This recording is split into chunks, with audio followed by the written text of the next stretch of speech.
Happy Friday, guys. Trying to vary the intros, just for editing, because otherwise you end up with... Bonjour, ça va? Will's here with me again. Sorry we're a little bit late. One minute late. That's probably the worst we've been, to be honest with you. I know. So James will be giving himself a Chinese burn later. That's a Gosnells joke, don't worry about it. Will, what are we doing today? So today we decided that... well, actually, we've had a couple of people ask us, like, what different styles of mead are, whether we classify ourselves as a hydromel or a session mead or a draft mead. And as you can see from our varying products, we kind of span a lot of different sort of genres and things, so we don't specifically fall into one category. So today I thought we would just go through the different types of mead. And I know you're sitting at home going, what, 45 minutes on different types of mead? How intense can that be? Well, we're going to find out. We are going to find out, and it's going to be fun. Are we going to play a game, Will? I wanted to play a game, but I've learned from experience, don't play games with Tom. Oh, so we're not playing the game? We can play a type of game where there's no winners or losers. Okay.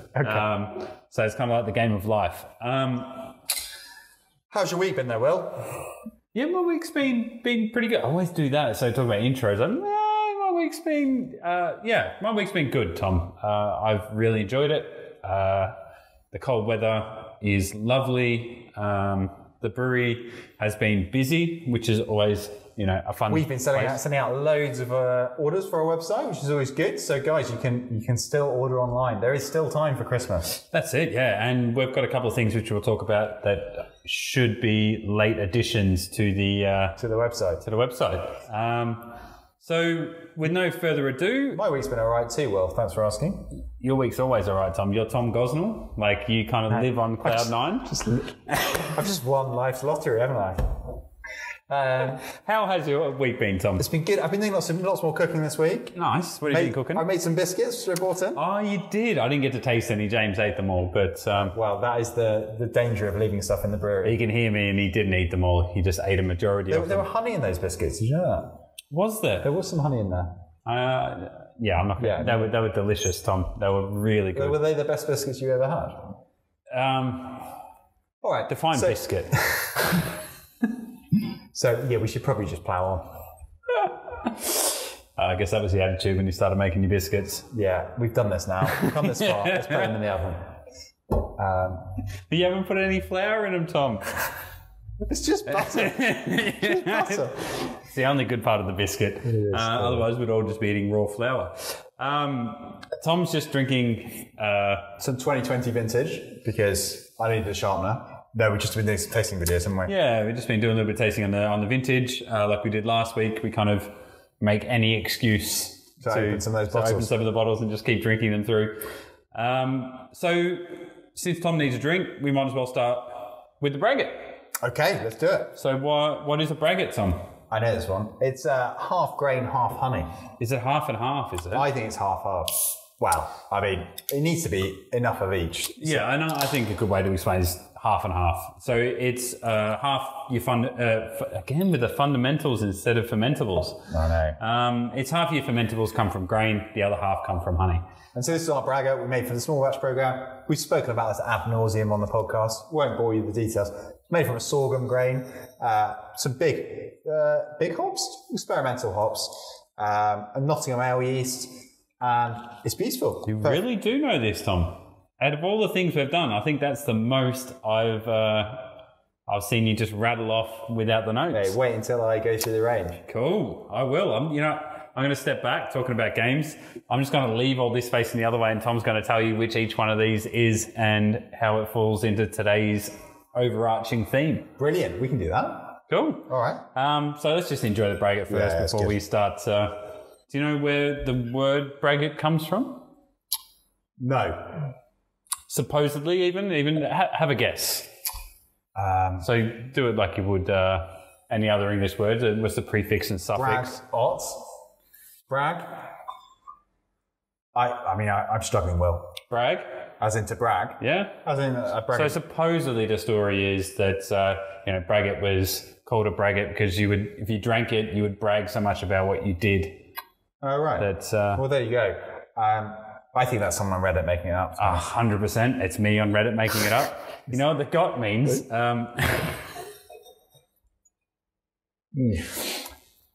Good. We're gonna have some fun. Yeah. So that was good. That was good. It's definitely getting towards the tail end of the year, isn't it? It's things that generally weren't funny in February are now funny. I feel like my humour's really found a place in 2020. I think you've had a great influence on your own humour. Well, okay. Guys, please do interrupt the hilarious abuse banter that I'm just giving Tom today. I'm really sorry. I've got a chip on my shoulder. So if you've got any questions, pump them in the box below. I'll try not to do any weird DJ motions this week. Oh, please. I need something else to go with it. I spent probably the better half of 2 hours to try to figure out how to make you do DJ noises through the sky. Just look forward to next week's social, as I've spent some time on this. Okay, cool. So Braggot, awesome. We've spoken about it before. It's honey and malt mixed together. Tastes it's a little bit lager in its flavour, a little bit ale-y, but then you also get the honey coming through. Mm-hmm. Yeah, and that's kind of what we associate a Braggot with. It's got to have a little bit of the grain. It's got to have a beery character. It's got to have honey. It's also got to be neither of the two. Yeah. If you make a Braggot and you put honey in it and it just tastes like beer, then it's not really a Braggot. You just made a honey beer. And the same the other way around. You put a little bit of grains into it and you can't pick it up, then it's just a mead. Well, technically not, and that's what we should probably focus on today, is the technical differences between these. Where should we go next? So let's start from we've done this, the Braggot. So Tom's game is the next one along, Tom. No label. No label. Just for the guys listening at home at the podcast after this. I love the Braggot with my session last week. How long does it take to brew? How long does the Braggot take to brew? Fermentation time's about 9 days. You're looking at the same ABV as the others, but because you're getting towards that lower sort of residual sugar, where we would turn around our short mead, wink, wink, that's another type of mead. We usually turn that around in about 7 days. So this is just a little bit longer, just because as the yeast gets down to that sort of lower sugar level, it takes them a little bit longer to hit that final gravity. Cool. So you want me to guess what this is? So yeah. So the guys at home, can I open the bottle? No. Okay. Because that gives it away. Like you've definitely had it before. So I think this is the traditional mead. So it's just a plain bottle with yellow liquid in it. It is a traditional. Why do we call it a traditional, Tom? Because it is a traditional style of mead, I guess. Yeah. So it kind of falls into traditional or show mead. So before I always trying to put it as, it's a traditional method, but it just means that it's honey, yeast, and water. And I guess this is like, if you're looking at the styles, it's the BJCP style. Yeah, and I try to keep away from that. But if you're in a mead competition, show mead. This is it. This is like, there's nowhere to hide. Relatively few. Yeah, you can oak as well, so there's a little bit of that character that can go into it as well. If we're going to go down that route. I'm conscious that I'm going to get blitzed. We can slow this down, or am I just going to carry on and get blitzed? Okay, we've answered our question. I haven't even drinking. It's going to be a loose one today, guys. So get on the questions. Get on the questions. Get involved. Because we're going to get funny. Or at least we're going to find ourselves funnier and funnier. Yeah. I've got to go for dinner after this. Good luck. So on the nose. So this is traditional mead. So it's going to taste traditional mead. It's dry. We do have to run through this quickly. So tasting notes going to be. It's dry, tastes like mead. This is that. Does a show mead have to be dry? No, show mead can be anywhere from sweet to dry. And then they'll put it into categories, whether it's a dry, semi-sweet, sweet. This is been oak for 24 months. Yeah, so what I'm getting on that, it's dry, get a bit of oakiness, get a little bit of the sweetness from the honey coming through. Yeah, a little bit of those pheno sherry characters from the oxidization of the barrel as well. And it's relatively moorish and quite high, a lot of high alcohols in that. Mm-hmm. Probably needs to settle down a bit. Okay, we'll talk about that later. 24 months in a barrel if you think it needs to settle down. All right. You know what this one is? This is the citrusy mead. Okay, cool. What category does the citrusy mead fold into, Tom? Oh, I think you go a few ways with that one. I would go. I really wish I would have got the time music from from Jeopardy. I prefer Jeopardy to Countdown. I mean, fine. I don't know. Well, what type of mead is this? So, what do you categorise this as? So you would categorise that as a Metheglin. As in it's a spice mead? As in it's a spice mead. So the three sort of, 5 main types of mead would be the traditional mead, great or sack mead, short or hydromel. Then you would go to Malamal and Metheglin. So Malamal and Metheglin sort of are 2 arching characters, which we'll go into later, that has a lot of subcategories that sort of define a lot of the older styles, or at least the more traditional styles of mead. So a Malamal is with fruit, and then different meads are called different things based on the fruit that they're added. Not all fruits, that's why there's an overarching title of Malamal, and the same as Metheglin. So like our hopped, our hibiscus, our citrusy would be under the subclassification of hydromel. Malamal. Metheglin. Yeah, so we're professionals. I think the thing I would say is I'm not obsessed by these mead types. Because, no, either am I. I mean, there isn't enough mead, let's be honest, there's not enough mead in the world to be able to have these defined styles, right, in a really defined way. There's loads of people doing... And there's constant additions to these innovation as well. And kind of... And, you know, when you start, that's what I talked about, we're not going to sit on the rules for tasting or judging mead, because most of those rules have been made for tasting or judging, just to differentiate, not necessarily create a category. Exactly. So you all know what our citrusy mead tastes like. Delicious is the short. I forget, like, we really need to use tarragon a lot more often. It really stands out in this. It does. It's an exceptional herb. It's one of the things that I've started just cooking with all the time. It's just really good. So yeah, tarragon, lemon peel, citra hops, finished off with a bit of sea salt. Perfect. Okay, so the next one along. This one is a canned version of our London mead. I thought I'd sneak this out, as we've done it before, where we're a little bit of our export things that we've done over the special stuff. The special stuff that we've done for export, which don't necessarily have in the UK market. A canned version of the 5.5 Gosnells Original. So this would be a short mead, would you say? Or a hydromel? You know, what is hydromel? Why would you... Because it's made with loads of water. More water, hence the hydro. Exactly. We're getting through these. I haven't had any of this in can for a while. You know what? In a glass, doesn't taste any different. From the can, does it taste different? No, that's as in from the can. Yeah. I think it's more because you can't get the aromatic come through. But I think that's one of the reasons we moved to the big format, is because you don't want to be drinking it from a bottle. You want to be drinking it from a glass. And there's something about, you know, it's same as like people talk about glassware and these sorts of things that give you this perception and allow you to start thinking in a manner that allows you to start to unpick these things. And I think that's where the 5.5 shines, in a big bottle where you can see the colour. It's got this honey look to it. It's got a beautiful honey character. It lends itself to a different occasion, right? It's a bit more of a savouring occasion. It's a sharing sort of thing. Yeah.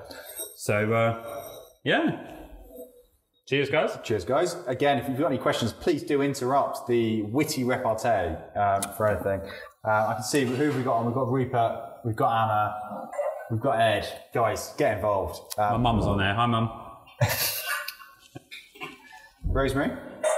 Nailed it. So yeah, if you have any questions, or if you're drinking some mead at home or anything else, let us know what you're up to. Always interested to see what people are cracking on a Friday night. Cool. So talking about games, Tom, I'm going to give you You're not going to do the sore voice of, would you like to play a game? Okay, I've done that now. Oh, yeah. No, I'm not going to do that. I pretended like I was going to, but I've got the perfect accent. Why would I pretend to have somebody else's? It's true. It's true. Getting much voiceover work at the moment? I'm getting more than I can do. Yes. Which is zero. Right, let's keep it light. So let's pick 5 names of meads, and let's see if Tom can guess what they are. Now I have to do some ones, because we did this before, because I was a little bit worried that Tom wouldn't know as many mead names as he does. So I've burnt through a lot of I try mine. not to look at the sheet. Well, I only wrote the sheet from mine, so all I've got is the actual names, not what they are. Ah, brilliant. Except for a couple. Am I allowed to argue about what they are? Yes, that's the aim of the game. I'm on the Freedom Brewery. The Freedom Brewery. Our friends at Freedom Brewery. We know the guys at Freedom really well, Ed. They really love it. It was a beautiful brewery up in the Midlands. And what's really cool is that all their water comes from a natural water source, a natural borehole. Anyway, I think that's really cool. It's a beautiful site. I've only had their Freedom Lager. Yeah, the lager, the pale, it's all really good stuff. Yeah. No, really nice. All right, let's get into the game. So let's go with Hippocras, Tom. I would say Hippocras. I'm guessing some sort of grapes. Yep. I would say... You know this, don't you? And you're trying to act like you're just piecing it together. No. I'm guessing grapes. I'm guessing white grapes. No? No. Okay, go on. So what's a piment? With grapes. Cool. So we got that. So a Hippocras is a piment, but with spice as well, which is quite big during the Greek occupation of Greece. The Greek occupation of Greece? Yeah. Well, that's fair. Yeah. That makes sense. That's 100% makes sense. Okay, yeah, so I can see that. So is it wine sweetened with honey, or is it's all kind of the same? Yeah, it's kind of, in some places you would see it as, wine sweetened with honey, but then, you're not talking about the time where you've got, a lot of sulfites or the pasteurization method running. So you usually add your honey to it, and you're just going to bump up the ABV anyway. Even if you add it to the end of fermentation, depending on the strain. And now I'm starting to see that, you probably might have higher strains, but wine was quite big in ancient Greece. So there would have been a lot of that sort of trading of yeast and trading of bottles. So that's what I read in my Ovid. Yeah. So then it's just, it's a piment with the addition of spices, Tom. I thought I'd trip you up on that one. Well, but I did okay, I think. Yeah, I think you got pretty close, points. So let's go with I'm looking at my line there. Can you say it? Morat? Ooh, I've got no idea. I haven't got Scooby Scooby. A Scooby-Doo? Clue? Okay, yeah. So I'm from South London. Well, hit the frog and toe because you're wrong. It's with mulberries. Mulberries? Yeah. I don't think I've ever had mulberries. It's what you make silk out of, isn't it? Sort of silkworms eat mulberries. Okay. I was like, no, you definitely, you don't make anybody at home going, I want to make some silk. Don't just buy mulberries. I don't know what silkworms I think silkworms eat mulberries. I'll look it up. Yeah, that's pretty cool. I'm fairly certain. Anyway. So it's just made with mulberries. And mulberries, we had a mulberry tree when I was growing up. They're kind of, they look like skinny, small raspberries. Okay. They've almost got an anise sort of character to them as well. Oh, interesting. And they're beautifully sweet, like mulberry jam. I think I might have had mulberry jam. Dried mulberries you can get at Cairns. Don't you? I mean, what can't you get at Cairns? Fresh mulberries. Tom is right. Rupert says Tom is right. I mean, if Rupert says... Rupert is a man who would know how to make silk. He's also a very lovely man, and he'll just always try to make you feel nice, Tom. Okay, yeah, so let's not read too much into that. But thanks, Rupert. So a classic one, Tom, Viking blood. I mean, I'd say that's a brand. There's a Danish brand called Viking blood. Yeah, it comes from... Oh, is it an actual type as well? Yeah, and I think it's come a lot more... Comes in ceramic bottles. It became, I don't know how old the name is, but it came around, there's a lot of it in the States early on in Mead, the last sort of 10 years. Oh, so I didn't know of it as a style. I knew of it as that specific brand. Okay, yeah. So I'm guessing it would have come from that style, or it's quite a new style that's just adapted that name. But it's Mead with cherries. Oh, which makes sense, right? It looks red. So let's go with a... Mulberries were also the... Temporary harbour used in D-Day. I'm going to have to look that up. The temporary harbour used in D-Day. This is some fun facts. What do you mean by temporary harbour? I don't know. Well, I mean, we'll look it up. Please tell me. I thought it was Rupert, but it wasn't. It was Ed. There we go. Let's go one more and then we'll move on to the next meet. Otherwise we're going to run out of time. Let's go for something a little easier. An Metheglin. Is that maple syrup? That's maple syrup. Nailed it. So what's that, 3 out of 5? 2 out of 5. I would say it was more 1.5 out of 3 if we were going with that, but let's not worry about it. Cool. So the next one along, Tom, is a roasted pineapple Kavik. So that's a Malamal. It's a Malamal. We've had this before on the pod as well. Oh, that's a massive pour. So using the roasted pineapple, just add a bit of, not bitterness, but those caramelized, a little bit of caramel notes. The Kavik it's fun to say, and it's fun to use. It's a Norwegian farmhouse yeast, ferments really hot, really well behaved at hot temperatures, and goes really quickly. So awesome to work with. Yeah, so this is done with the Voss, which is, if you're looking for a starter yeast of Kavik, Voss is great. It's, you can get dried versions of it now quite easily. Super fun to play with, super easy to work with. Ferments, middle of summer, gorgeous. Nice and easy. No, it's nice and easy. That's really nice. It's a bit stronger than the others, and there's a bit of sweetness in that. Not completely dry. Yeah, just a little bit. Just a little bit. Yeah. Guys, if you have a favourite style of mead, then also type that in the box. It's the acid profile in that. So the pineapple didn't lend a ton of pineapple flavour. Yeah, like tropical sort of flavour that we kind of get from the Kavik, which is tons of these tropical esters. It's just sort of lent itself to this nice pineapple acidity, which is kind of cool. Next one along, Tom, is a mango and Scotch bonnet. That's a capsamel. Nailed it. We are really getting through it tonight. It has been a long afternoon. We've been doing quite a lot of tastings before this, so this one's a little bit more fun. A bit more freefall. Yeah, I like this. Yeah, this is what we're going to pitch to the producers of our TV show, right? Yeah, on Channel 8. Channel 6, I think, is the joke, but let's not worry about it. No, I thought it was 8. And then, because there's, is there Channel 5? Yeah. Yeah, so Channel 6 was yours. I was like, no, Channel 6 has got a lot of people that they want to pick up that ain't going to get a TV show. We're at least at Channel 8. Yeah, okay. Fine. So now we're repeating jokes, guys. So if you got... Well, so what's cool about this is that we use Scotch bonnets in it, and so you get some of the fruitiness from those Scotch bonnets. And it's just really good and really well balanced. Just enough heat to let you know it's there, but not so much it blows your head off. I just realised I did cook something this week. Sorry. You trying to get me to do the rewind? Rewind? We should just have... what did you cook this week, Will? I cooked bean soup this week. Tell us more about your bean soup. I was meant to call my mother yesterday and tell her how it went. So you're just going to use our podcast? So I'm just going to use this as a way to have that interaction. Mum, it went really well. I really enjoyed it. I've now eaten it for dinner, lunch, and dinner again. That's enough for 1 week. But yeah, it was a nice bean soup. My dad's original recipe, he was upset that I didn't have everything that he asked for me to have.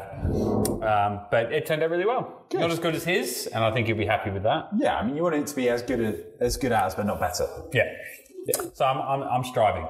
The cool thing that's about this as well, I keep touching on it, is the earthiness that's on the nose. We're talking about the mead again, not about bean soup. Right, cool. No. We're back on the mead, guys. That's it. I just have to get that in. Yeah. So there is some earthiness, yeah.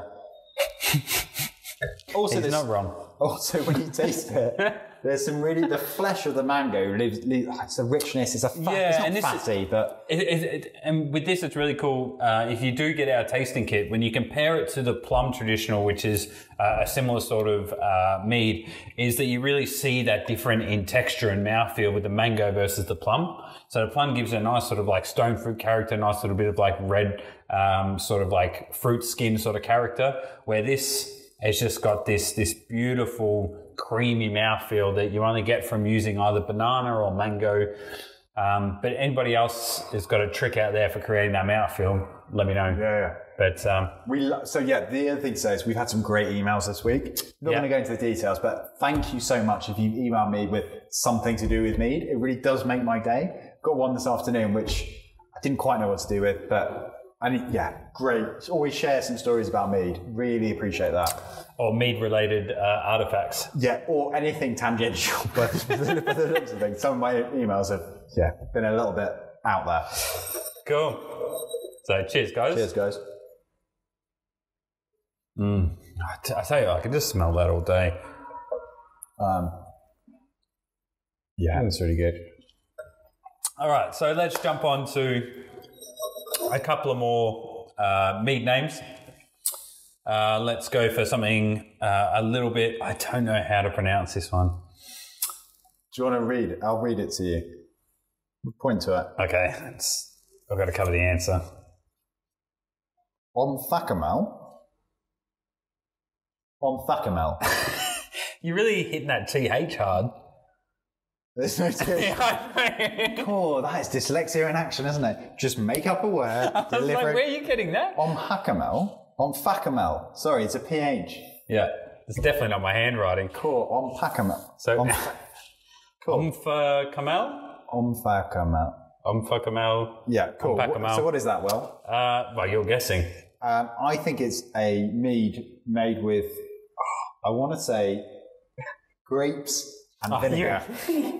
No, it's because we talked about the... It's because we talked about it earlier. Yeah. No, so this one is made with unripened grapes. So instead of using like fully formed grapes, where you sort of get like a lot of sugar content, like you would make wine with those sort of grapes, this is with an unripened grape.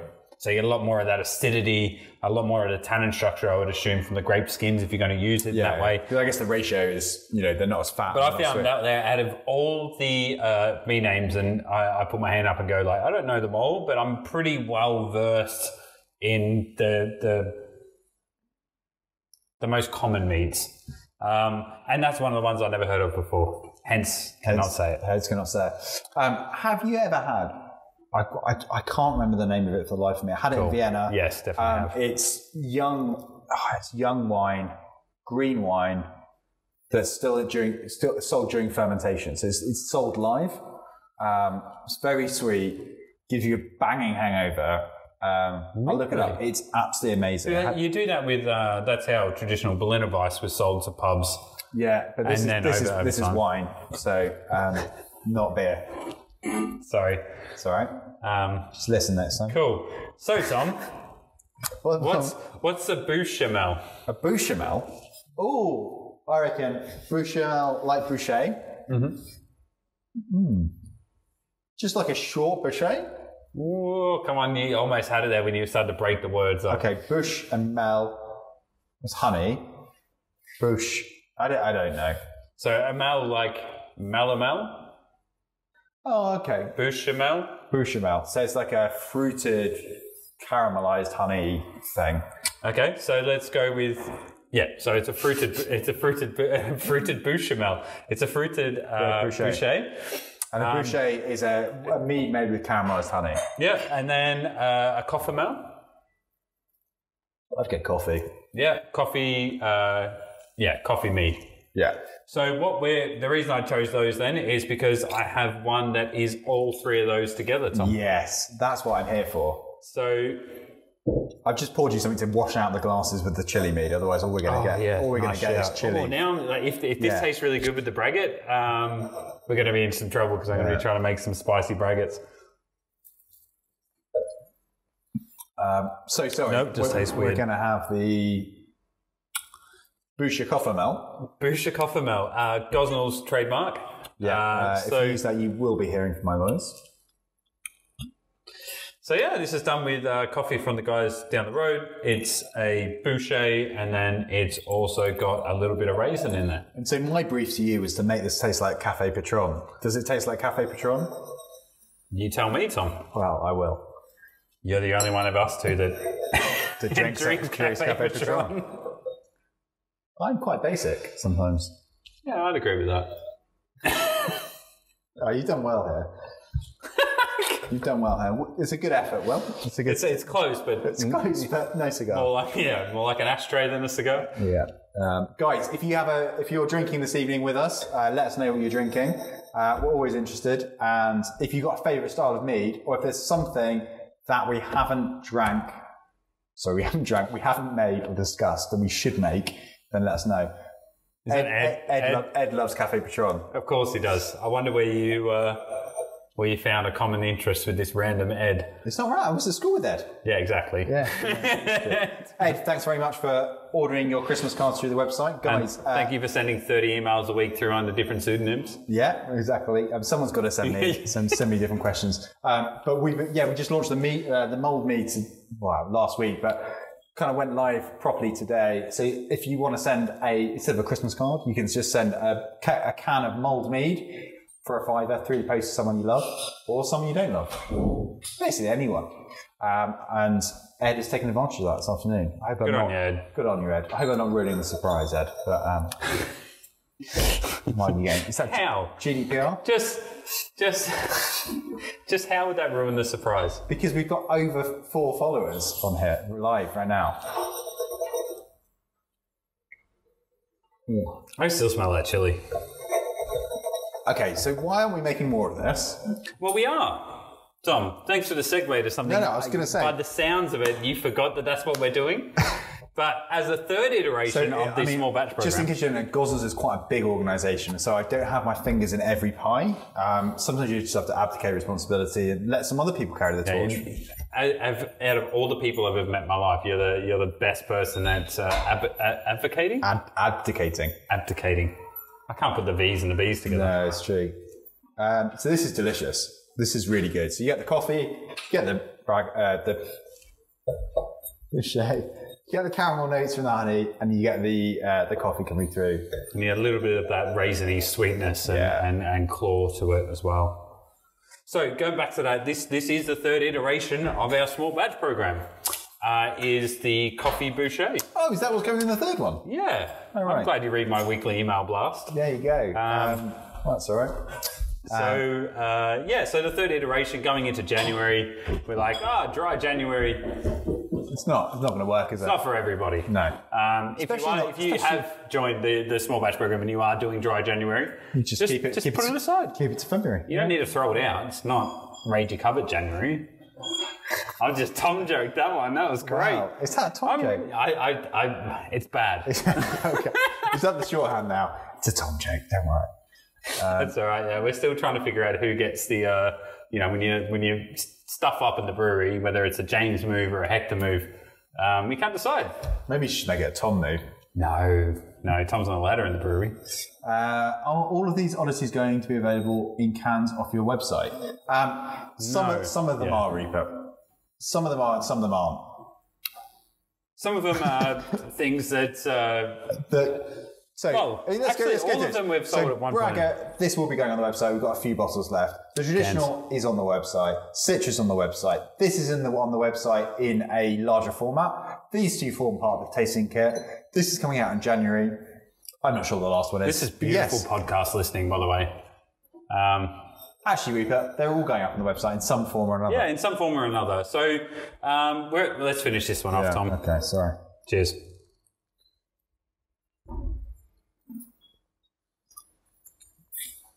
Yeah, that's good. That's good. This one's got a little bit more residual sweetness than we went through for the next one. Is this going to be nitro dosed in the can? Can I buy widgets, Tom?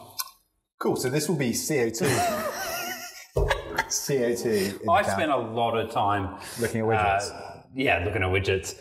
No, just trying to figure out how we can, because our small batch program is, as it sounds, it's a small batch program. We have, we raise a little bit of money to get a canner and to get a tank and to get the process in line and just do all the little bits. And to be able to dose nitro into the line is actually quite a difficult process on our kit. So the only way that we could do it is adding a Guinness widget into the bottom of it. There is a couple of How many cans of Guinness will we have to drink to do that? Sorry, that's infinite. Because we wouldn't get one widget out of it because they would all open as soon as I know it was a deliberate joke. Okay, well, I don't know anymore, Tom. Right, what we have last? Okay, so the last one is the newest thing that's going to be coming on our website, which is the 2019 Boucher. Oh, cool. So we fermented this in summer last year. We like to do the Bouchers in summer because they take about 6 months to barrel ferment and then age out. This has just been sitting now for nearly 18 months? No, sorry, this was a long time ago. It's old. So it would have been February 2019, March. Okay, so it's just coming up for 18 months then. 18, coming up 20 months, something like that. Maybe it's a little bit later. Anyway. We've done a couple. So this is still in barrel now. We're going to be pulling it out of the barrel next week. It's ready. I'm happy with it. I'm just going to drink that and then just put a little bit more. Really happy with it. We've finally dialed in the yeast and the sweetness level. So this is one of the ones where we've played a lot with how much residual sweetness we want in a Boucher, how much caramel comes through, and how much that sort of oak character comes through as well. So this one has been done in a barrel that formerly held Kampi's plum sake. Oh, interesting. So we did a single cold water rinse. So there's actually some sake yeast in here as well. There's a little bit of residual sort of fruit as well. So you're kind of going to be, well, hopefully a little bit more wowed with this than it was on the one beforehand. I was wowed with the one beforehand. So yeah, prepare to get great. Your mind blown is what you're saying. Yeah, so take your shoes and socks off now if you want to find them later. I don't get that. Because you blow your socks off. Oh. And if your shoes are on there, your socks are going to go with your shoes and you'll be going to dinner barefoot, Tom. Which is great for slacklining, but not really for... There is some good content on my Instagram if you want to see me slacklining. Cool. Right. Anyway, so this is delicious. So this is, in the nose. Actually do a tasting on this one, why not? So on the nose, it's raisin, caramel, marzipan. Oh, prune. My God, I am really like prunes. Anyway, yeah. So prunes are just dehydrated plums, Tom. No, I know. My gran eats them every day with a They're a good diuretic. They help keep you regular. Yes, not a diuretic. Isn't it diuretic makes you wee? What's the other one? I don't know. Good for your gut health, I imagine. Yes. Cool. Well, this is taking a left turn. Yeah. This is why I quit being a doctor. Did you quit or did they straight you off? Well, I never went. I just called myself a doctor, and then one day I was like, "Ooh, you're not allowed to do that. Better quit." Better quit. Okay, sorry guys. This has got very loose today.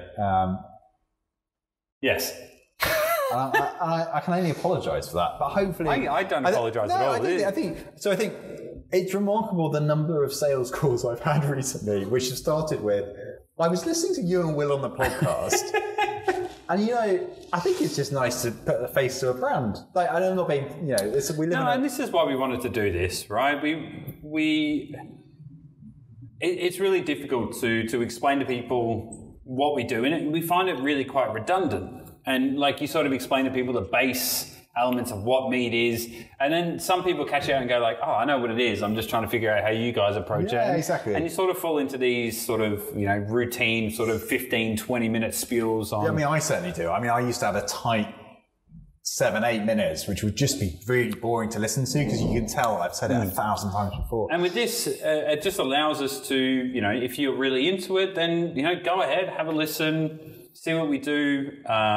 If you're an advanced mead maker, then you're sending us emails talking about, what do you guys do with this? How do you adjust? Yeah, so I think one of our missions is to make mead, build the mead community in the UK, right? And we're happy, we want to help do that. So guys, if you are setting up a meadery, or if you're doing homebrew mead, or if you're interested in stocking in a restaurant, or whatever you want to know about mead, let us know. I'm not saying whether the oracle, we don't know everything, but we can certainly help you on your way. Yeah, and it's always great to have somebody come and show us something that we don't know as well, that allows us to have an avenue to research. I think that's the thing. We've got a real passion for it, and there's no arrogance about what we do.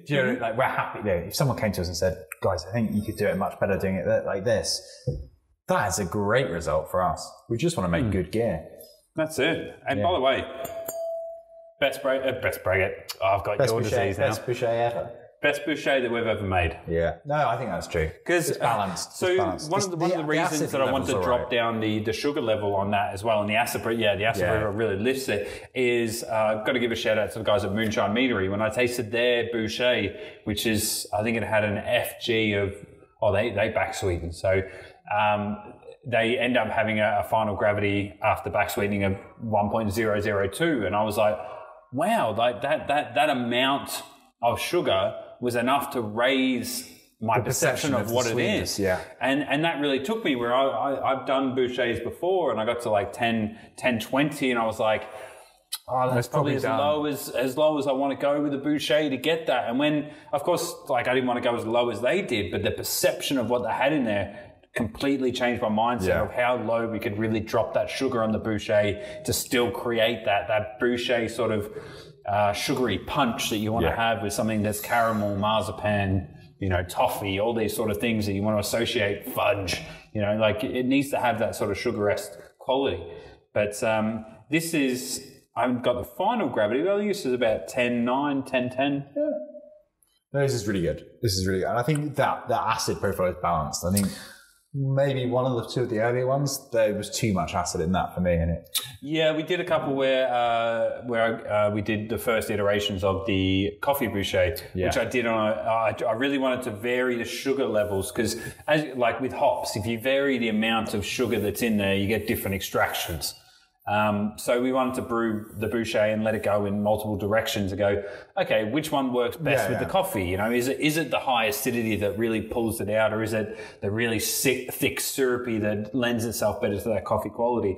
And we really found that, it was around about the 1010 to 1020 range that really lent itself. The 1020 goes to that sort of like you like that cafe, was it? Cafe Patron. Patron? Yeah, that cheap tequila and coffee. Yep. Or the lower end, which is a little bit more like you would get in, let's say, like a nitro coffee, where it's a little bit like it's creamy, but it's a little bit watery and not necessarily thick and not thick, but like really sort of coffee forward. No, it's true. But yeah, so I thought, Tom, we would just rattle off, do a quick fire round. I love a quick fire round. It's the best part. So we're going to go, and Tom is going to tell you what every single one of these is, and I'm not going to correct him to the end. I'm just going to mark down what he got wrong. And if you're playing at home, guys, if you got the sheet, it's Tom gets it wrong bingo, as it is every week. And do send an email like you always do. Yeah. I mean, we had a few emails about things I've got wrong. Okay, cool. Yeah, we definitely did. We definitely did. So I won't look at the sheet. Don't look at the sheet. Ones we haven't done. Sizer. Apples. Yep. Oxymel. That's the one with the grapes and vinegar. Yeah, let's go with that. Vinegar, honey, and wine. Let's go with fortified mead. Adding some other spirit in. Yeah, you can also do it. Fortified mead, I heard, can also be honey back sweetened mead distillate. Honey back sweetened mead distillate. Okay, it's still adding a spirit. Yeah, still adding honey to spirit. So we also have white mead. White grapes. Beautiful. Black mead. Blackberries and blackcurrants. Black currants. Okay. Red mead. Red currants. Spot on. I'm making this too easy. Yeah. Shit, I've run out. Let's go with session mead. I mean, anything can be a session mead. Yeah, that's what I want to get your definition of a session mead. Anything can be a session mead if you try hard enough. So I'd go less than 7%. Right? Yeah, so less than 7%. Cool. Sparkling mead. It's fizzy. And the last one that I really want to go with is... Can you say it is the question? Yeah, it's really difficult. Laxamel, sorry. Laxamel. Wrong, because I made it up. Okay. Thanks, guys. Thanks very much. Drop us an email if you've got any other questions, but see you later.